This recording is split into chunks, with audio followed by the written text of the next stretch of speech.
शंकराचार्य के अपमान और यूजीसी के चलते बरेली के अधिकारी अलंकार अग्निहोत्री ने इस्तीफा दे दिया था और अब उन्होंने शंकराचार्य अविमुक्तेश्वरानंद से मुलाकात की है और मुलाकात करने के बाद उन्होंने सरकार पर तीखा हमला बोलते हुए बड़ा ऐलान कर दिया है, जिससे बीजेपी सवालों के घेरे में आ गई है। तो ऐसा क्या ऐलान किया अलंकार अग्निहोत्री ने और क्या है पूरा मामला, जानेंगे इस रिपोर्ट में।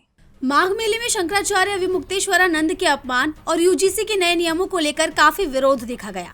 इसी कड़ी में बरेली के सिटी मजिस्ट्रेट अलंकार अग्निहोत्री ने इस्तीफा दे दिया और अब उन्होंने काशी में शंकराचार्य अविमुक्तेश्वरानंद से मुलाकात की है, जिसके बाद उन्होंने सरकार पर करारा हमला बोला।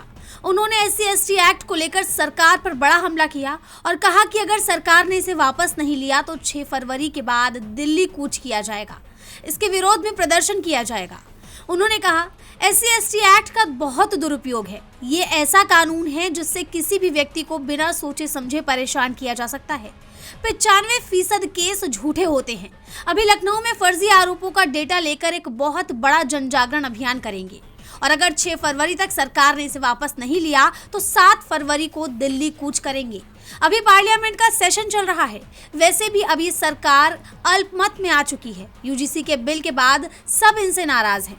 85% जनरल और OBC मिलाकर ये सब चाहते हैं कि इस बिल को खत्म किया जाए। अगर ये ऐसा नहीं करते तो हमने तय किया है कि 7 फरवरी से आंदोलन पर बैठ जाएंगे। जैसा आप जानते हैं कि माघ मेले में मौनी अमावस्या के मौके पर शंकराचार्य अविमुक्तेश्वरानंद को स्नान करने से रोके जाने और यूजीसी के नए नियमों के विरोध में आके बरेली के सिटी मजिस्ट्रेट ने अपने पद से इस्तीफा दे दिया था, जिसके बाद ये मामला गर्मा गया और अब उन्होंने 1 फरवरी को वाराणसी में शंकराचार्य से मुलाकात की और फिर सरकार पर जमकर हमला बोला।